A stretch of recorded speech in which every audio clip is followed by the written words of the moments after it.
When we talked through our kinds of bonding, we brought up that ionic bonds are going to be made when an electron is completely stolen by another atom. We also said that there's going to be covalent bonding, where you're going to have the electrons be shared between the two atoms. Now, I want to make a small point. We never said the sharing has to be equal. We can have an atom that's pretty greedy about it. We can have one that's getting kind of the raw deal. And we'll bring that up in a later set of videos, probably in another chapter.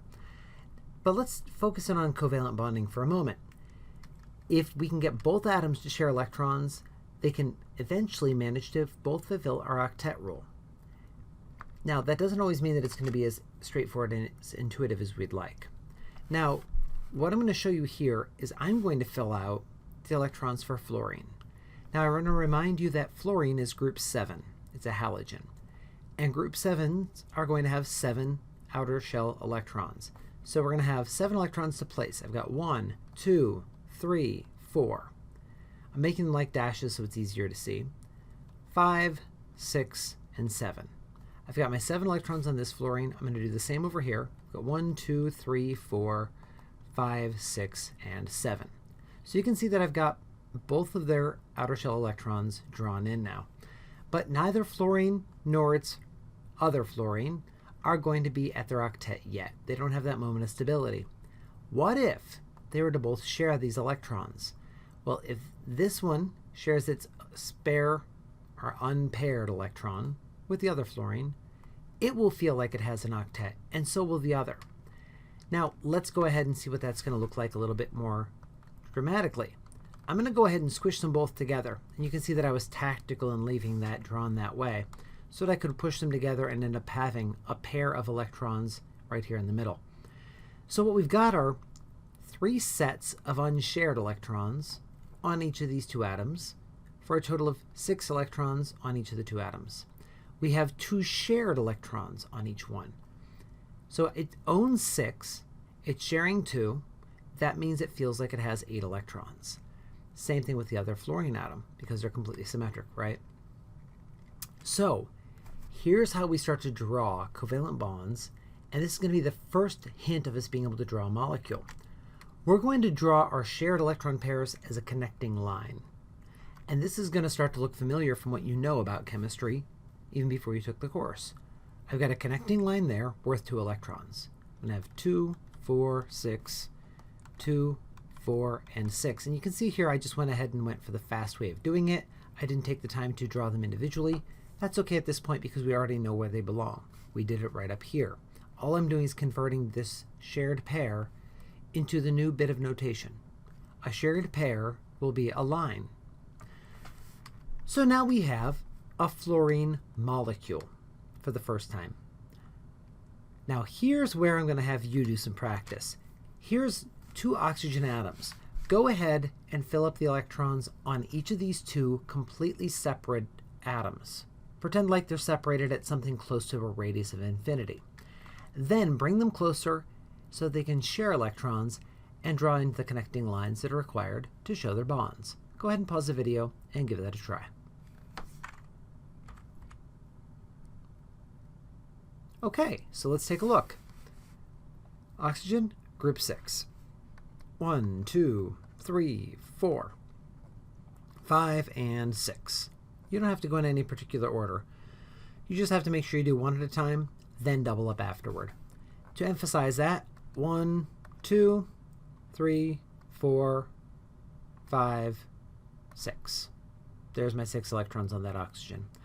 I've got a pair that could be shared right there, and I got a pair that could be shared right there, meaning I'm going to end up having 2 bonds. I'll draw my 2 bonds right there. Now I'm going to put on my 2 electron pairs on each of these atoms. You can see here that I'm spacing them out evenly. You don't have to do that, but I think it's a good idea because it's setting the stage for something we're going to do a little bit later, where we start thinking about how these electrons are going to be repelling each other. And we're going to be popping out of this 2-dimensional picture, flatland, and getting this molecule to actually exist in 3 dimensions. Right now we're squashed into a page, so we're sitting in 2 dimensions. Now, you'll notice that I've got that set up there. We have a pretty good idea what the oxygen is going to look like from that. We've got a double bond, and each one has 2 pairs of unshared electrons. I'm also working on some of our jargon, and I'll make sure I define some of that in one of our other videos so that you know when we're talking about unshared pairs, shared pairs, bonding pairs, same thing, and a few other details like that. Now, I also want to point out that these atoms are going to end up at a fixed, or kind of fixed, distance apart. Now, why is that? Well, it's not because we actually open up a model kit and the sticks happened to be this length when we were building our little models. That's not what's happening at the microscale. We don't have little sticks at the microscale. What we have are fundamental interactions between positives and negative charges. In other words, we're going to have two nuclei with positive charges, and we're going to have two sets of electrons, this atom set and this atom set.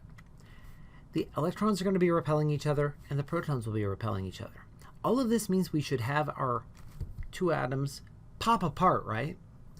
But we also know that both of them are trying to steal the other one's electrons, or at least share them too. And you see that interaction going on with these arrows where we show that the proton interacting with the electron is helping to pull the thing together. So we're having a counterbalance of forces. Now what that should look like, if we're thinking about the energies, is a diagram like this. When we're out at an infinite radius, we're at some starting energy point, and we just arbitrarily decided to call that zero potential energy. Now, as we bring them closer together, all of a sudden those electrons are able to start interacting with the neighbor's proton, which gets it more and more stable as the two attract. And this is going to be our sweet spot of stability.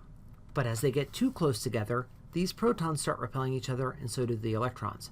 You have too many electrons in a single volume of space, and you have your dense nuclei repelling each other as well.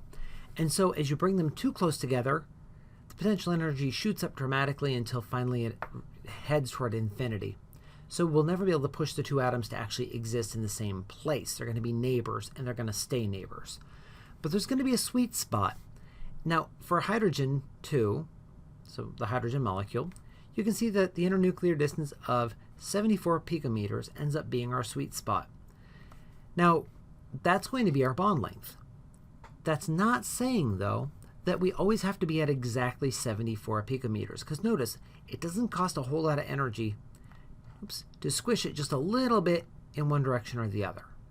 If you sacrifice a small amount of stability, you can actually change the size of those bond lengths a little bit. It's a little bit like when you shove an object into a box of packing peanuts. The packing peanuts can be squished a little bit before they start pushing back. That's the kind of thing we're talking about right here. You can have packing forces start to squish the bond lengths a little bit smaller or a little bit bigger, and that's okay. But the average bond length is going to be 74 picometers for a hydrogen bond, and that's going to be its sweet spot. Now that also means that it's going to be endothermic anytime that we start pulling it to a different radius. It's not very endothermic. We don't have to put in much energy for small squishing and pulling. Big squishing and pulling, you can see that our radius, if we're having our radius change more dramatically, it starts costing more and more energy until finally, even at this point where I've only gone a small amount bigger or smaller in radius, it ends up being a whole lot more energy. Now that's going to be the sort of energetics that lead to the idea of covalent bonding.